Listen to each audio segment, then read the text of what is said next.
बिस्मिल्लाहिर्रहमानिर्रहीम। नाज़रीन अस्सलाम वालेकुम, मैं हूँ इमरान वसीम। नाज़रीन, ख़बर यह है कि पाकिस्तान सिक्योरिटी फोर्सेस ने एक बड़ी कार्रवाई की है। अब ये बड़ी कार्रवाई क्या है? ये कार्रवाई नाज़रीन एक तीर से दो शिकार के मुस्ताक है।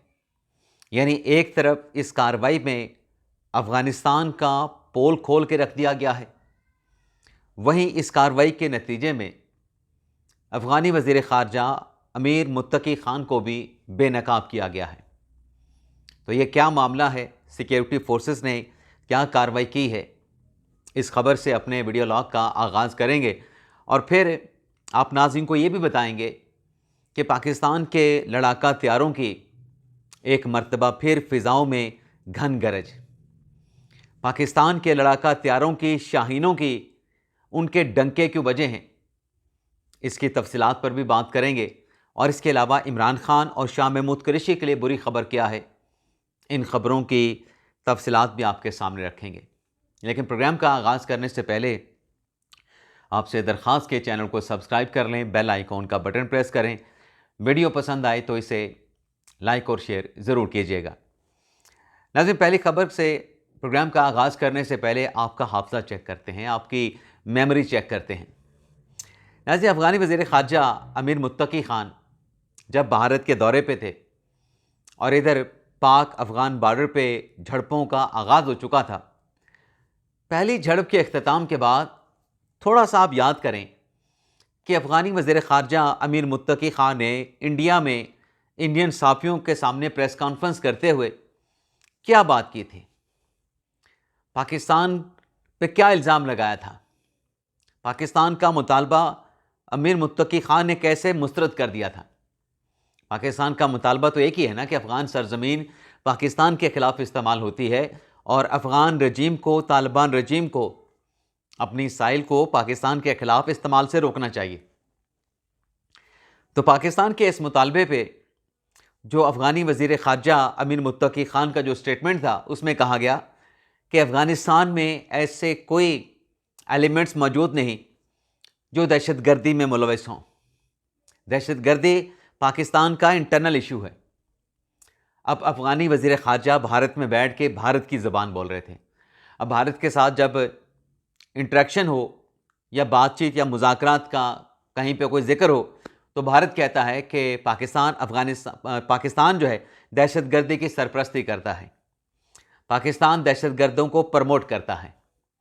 अब वहाँ पे बैठ के अफ़गानी वज़ीर ख़ारजा भी वही इंडिया वाला जो बयानिया है उसको दोहरा रहे थे और कह रहे थे कि हमारे मुल्क में ऐसी कोई पनाहगाही नहीं, दहशतगर्दों की, फितनतुल ख़ारिज की और फितनतुल हिंदुस्तान की। जो कुछ हो रहा है पाकिस्तान के अंदर हो रहा है और ये पाकिस्तान का इंटरनल मसला भी है, पाकिस्तान के लिए इंटरनल चैलेंज भी है, ये अफ़गानी वज़ीर ख़ारजा ने कहा था। लेकिन अब नाज़रीन, पाकिस्तान की सिक्योरिटी फोर्सेस ने माशाल्लाह जो कार्रवाई की है, उस कार्रवाई ने अफ़गानिस्तान और अमीर मुत्तकी ख़ान दोनों का पोल खोल दिया है, दोनों को बेनकाब करके रख दिया है। कार्रवाई नाज़रीन क्या हुई है कि एफसी ने, फ्रंटियर कोर ने एक खुदकुश बमबार पकड़ा है। अब उसका नाम है नेमतुल्लाह खान, उसके वालिद का नाम है मूसा जान। अब ये जो खुदकुश बमबार है, जिसका टीवी पे इंटरव्यू भी चला है, ये अफ़गानिस्तान का रहने वाला है, अफ़गानिस्तान के शहर कंधार का रहने वाला है और कंधार में किसी मदरसे का ये तालिब इल्म था और वहाँ पे इसकी जहन साजी की गई तालिबान की तरफ से कि पाकिस्तान की जो फ़ौज है उससे लड़ना जहाद है और पाकिस्तान की फ़ौज के ख़िलाफ़ अगर आप लड़ेंगे तो ये जहाद होगा। अब नाज़रीन, वो नेमतुल्लाह जिसने टीवी पे आके इंटरव्यू दिया है, क्योंकि एफसी ने उसको गिरफ़्तार किया, गिरफ़्तारी के बाद उसने इकबाली स्टेटमेंट दिया है, इकबाली बयान दिया है।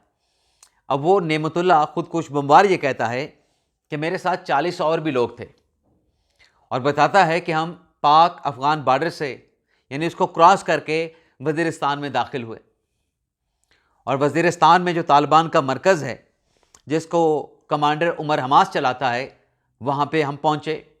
वहाँ पे हमने खुदकुश बमबार की ट्रेनिंग हासिल की और खुदकुश बमबार की ट्रेनिंग कैसे होती है उससे मुतल्लिक भी नेमतुल्लाह ने बताया। कि अगर चेक पोस्ट पे हमला करना है तो खुदकुश बमबार कैसे होगा, सिक्योरिटी फोर्सेस के काफ़िले पे हमला करना है तब आपकी क्या ट्रेनिंग होगी। तो ये सारी चीज़ें उसने बताई। लेकिन उसने कहा कि जब मैंने अजान की आवाज़ सुनी तो मैंने ये रियलाइज़ किया कि पाकिस्तान की जो फ़ौज है, मुसलमान है, इसके ख़िलाफ़ ये जिहाद कैसे हो सकता है। अब बंदा ये पकड़ा गया है और ये शख्स ये भी बताता है कि 20 और खुदकुश बमबार जो हैं, तालिबान का जो वज़ीरिस्तान में जो मरकज़ है, अब वो मरकज़ जो बना होगा वो भी इसी तरीके से होगा, आबादी के अंदर, और मतलब जो सिविलियंस हैं उनकी प्रोटेक्शन में, ताकि पता ना चले। 20 मज़ीद खुदकुश और बमबार वहाँ पे मौजूद हैं। अब ज़ाहिर सी बात है कि नेमतुल्ला अगर पकड़ा गया है तो इसके ज़रिए अब बाकी जो मराकज़ हैं, तालिबान के जो सेंटर हैं या जो पनाह गाहें हैं, कहाँ पे खुदकुश बमबार मौजूद हैं, कहाँ पे बैठ के साजिशें होती हैं, तो इस लड़के को जो भी पता होगा, जो ये बता रहा था कि जो खुदकुश बमबार तैयार किए गए हैं उनकी एज 18, 20 और 22 साल के दरमियान है, इससे बहुत सारी मालूमात हासिल होगी और मालूमात के नतीजे में मज़ीद आगे कार्रवाई भी की जाएगी, मज़ीद लोग भी गिरफ्तार होंगे, फितनतुल खारिज की मज़ीद हलाकतें भी होंगी। लेकिन हुकूमत पाकिस्तान ने भी नाज़रीन एक बड़ा फ़ैसला किया और वो फ़ैसला नाज़रीन ये है कि जो फ़ैसला है असूली तौर पे अफ़गानियों की, गैर कानूनी तौर पे मुकीम अफ़गानियों की बेदखली का जो फ़ैसला है उस पर मिन वन अमल दरामद के लिए 44 जो महाजरीन कैंप्स हैं, हुकूमत पाकिस्तान ने उन 44 कैंप्स को ख़त्म कर दिया है। अब ये 44 कैंप्स कहाँ पे थे? ये खैबर पख्तूनख्वा और बलोचिस्तान में थे और इन कैंप्स का नाज़रीन ख़त्म किया जाना हुकूमत के इस फैसले की जानिब एक बड़ा कदम है, एक बड़ी पेशकदमी है जो हुकूमत ने फ़ैसला किया है कि अफ़गानियों की बेदखली के मामले पर किसी किस्म का कंप्रोमाइज़ नहीं किया जाएगा। और इसके साथ साथ नाज़रीन जो 44 कैंप ख़त्म किए गए ना, यहाँ पर जो प्रॉपर्टी थी जो कि वफाक की तहवील में थी, अब ये प्रॉपर्टीज़ उन मुतलका सूबों को यानी खैबर पख्तूनख्वा और बलोचिस्तान के जो लोकल इंतज़ामिया है, इसकी मलकियत अब सूबाई हुकूमत को ट्रांसफ़र कर दी जाएगी। लेकिन इसके पैरेलल नाज़रीन, अगर फोर्सेस दहशतगर्दी के ख़ात्मे के लिए जो कार्रवाइयाँ कर रही है, वफाकी हुकूमत जो अफ़गानियों को पाकिस्तान से बेदखल करने के लिए जो फ़ैसले ले रही है, इसके पैरेलल जो खैबर पख्तूनख्वा के वज़ीर आला हैं सोहेल अफरीदी साहब, उनसे मुतल्लिक एक ख़बर तो यह है कि ग़ालिबन उन्होंने कोई जिरगा बुला लिया है। भाई 100 बार आप जिरगा बुलाएं कबायली अमायदीन का, लेकिन क्या बेहतर होता कि आप वज़ीर आज़म के आला सतह के इजलास में भी आ जाते। आप जो खान साहब ने इनके बारे में दावा किया, जो कि दावा आके सलमान नारिद साहब ने प्रेस कॉन्फ्रेंस में बताया कि जी सोहेल अफरीदी साहब का कबाइल के साथ ताल्लुक़ है और वो कबाइल के मसाइल को बड़ा अच्छा समझते हैं। भाई कबायली मसाइल का इतना ही उनको नॉलेज था, फ़र्स्ट हैंड नॉलेज था, तो फिर सोहेल अफरीदी साहब को उस इजलास में जाना चाहिए था। और उस इजलास में जो कि एक हाई लेवल मीटिंग थी वज़ीर आज़म शहबाज शरीफ की सरबराही में, जिसमें यही मुद्दा डिस्कस हुआ, दहशतगर्दी, अफ़गानियों के बेदखली, अगर इतना ही उनके पास फर्स्ट हैंड नॉलेज था सोहेल अफरीदी के पास, तो फिर उनको जाना चाहिए था। अब नाज़रीन, सोहेल अफरीदी साहब का एजेंडा क्या है? एक तो वो, जैसे मैंने कहा कि कोई जिरगा बुलाना चाह रहे हैं या बुलाने का सोच रहे हैं या बुलाया जा चुका है, लेकिन दूसरा उनका एजेंडा क्या है जी, जो उन्होंने तैयार किया है और पार्टी के लोगों के साथ जो मशावरत की है, जुनैद अकबर, असद कैसर, आतिफ खान, शहराम तरकई, एजेंडा नंबर 1 क्या है? इमरान खान की रिहाई। एजेंडा नंबर 2 क्या बताया गया जी? वो जी गवर्नेंस में बेहतरी लाने की कोशिश करेंगे। 13 साल से हुकूमत कर रहे हैं, अभी तक गवर्नेंस नहीं बेहतर हो सकी। तीसरा नुक्ता क्या है जी एजेंडे का? वो जी लॉ एंड ऑर्डर की सूरत हाल। 13 साल से खैबर पख्तूनख्वा में इक़्तिदार में बैठे हैं, कुछ नहीं कर सके, क्योंकि एजेंडा दरअसल सियासी है। या तो सियासी बयानियाँ बनाने हैं या फोकस जो है वो बानी तहरीक इंसाफ इमरान खान की अब रिहाई पे है। अब सूबाई हुकूमत खान साहब की रिहाई के लिए क्या कर सकती है? मैक्सिमम क्या कर सकती है? एहतजाज कर सकती है, जलसे कर सकती है, जुलूस निकाल सकती है, लेकिन उसका आवाम को क्या फ़ायदा होगा? ये तो एक पॉलिटिकल एक्टिविटी है।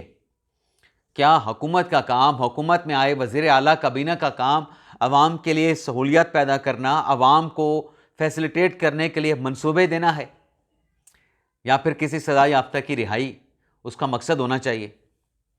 भाई देखें ना, मैं इसलिए इस पर तनकीद कर रहा हूँ, कुछ दोस्त नाराज़ हो जाते हैं। भाई देखें, ये सोहेल अफरीदी साहब को हुकूमत करनी चाहिए, गवर्नेंस करनी चाहिए, तो बाकी जो क़यादत है पीटीआई की, उसको खान साहब की रिहाई की कोशिशें करनी चाहिए। बाकी क़यादत को किसी ने रोक तो नहीं रखा। अब गवर्नेंस की इनकी ये है कि नैब पेशावर ने कार्रवाई करते हुए जो 40 अरब का कोहिस्तान का जो स्कैंडल है, उसका जो मास्टरमाइंड है मुबैना तौर पे, उसको अहलिया समेत गिरफ्तार कर लिया है। कैसर इकबाल उनका नाम है।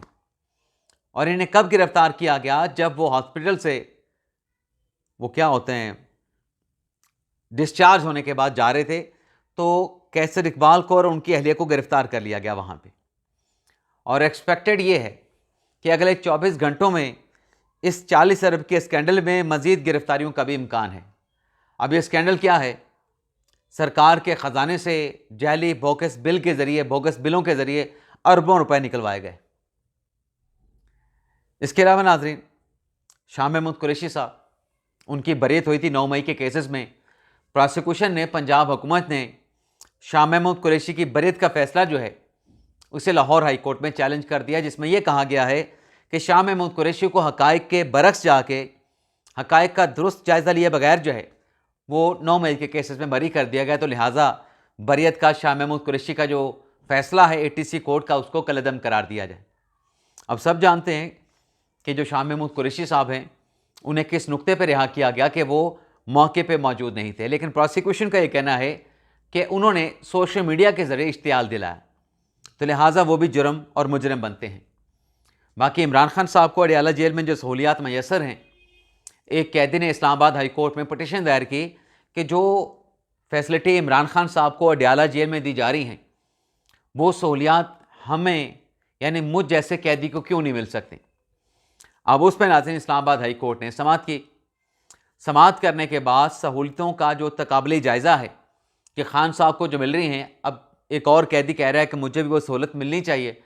ये जो मामला है, इस्लामाबाद हाई कोर्ट ने चीफ जस्टिस सरफराज डोगर साहब को भिजवा दिया है कि इस पर लार्जर बेंच बनाने के हवाले से मामले को देखा जाए, और अगर लार्जर बेंच तश्कील देना है, बनता है, तो लार्जर बेंच बना के इस केस की समाअत की जाए। अब नाज़रीन आ जाते हैं पाकिस्तान की फ़िज़ाइया की बात कर लेते हैं।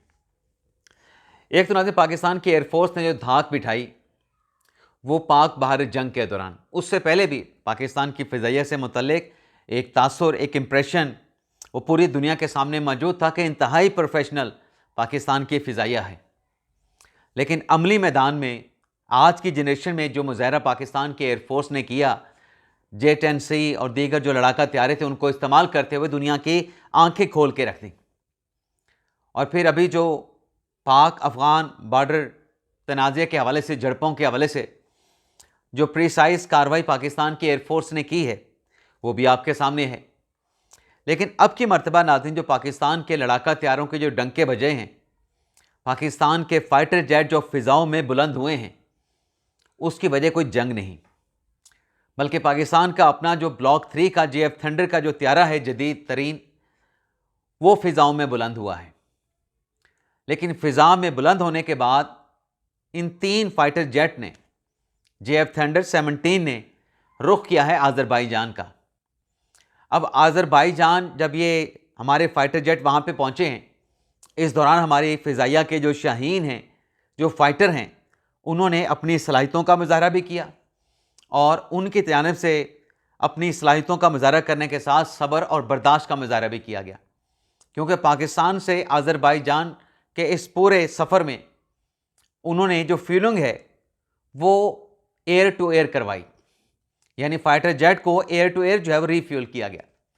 और वहाँ पे हमारे जो फाइटर जेट हैं वो Indus alpha, Indus shield alpha जो ट्रेनिंग्स हैं, उसमें हमारे फाइटर जेट जो है वो शरीक होंगे।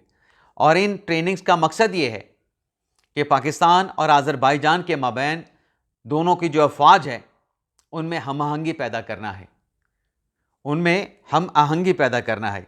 और इसके साथ साथ नाज़रीन, इन जो इंडस शील्ड अल्फ़ा हैं, इसमें यह भी बताया गया है कि मशक इंडस शील्ड अल्फ़ा का मकसद बाहमी समझबूझ जंगी हम आहंगी बढ़ाना है।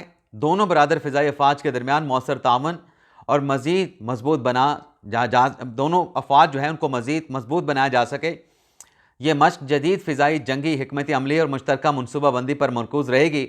मशक को बदलती टेक्नोलॉजी और इर्तिकाई फ़िज़ाई ताकत के तकाज़ों के मुताबिक ढाला गया है। तो ये नाज़रीन था हमारा आज का वीडियो लॉग। आपसे इजाज़त चाहते हैं। अल्लाह ताला हम सब का हामी नासिर हो। अपनी दुआ में याद रखिएगा नाज़रीन। अल्लाह हाफ़िज़।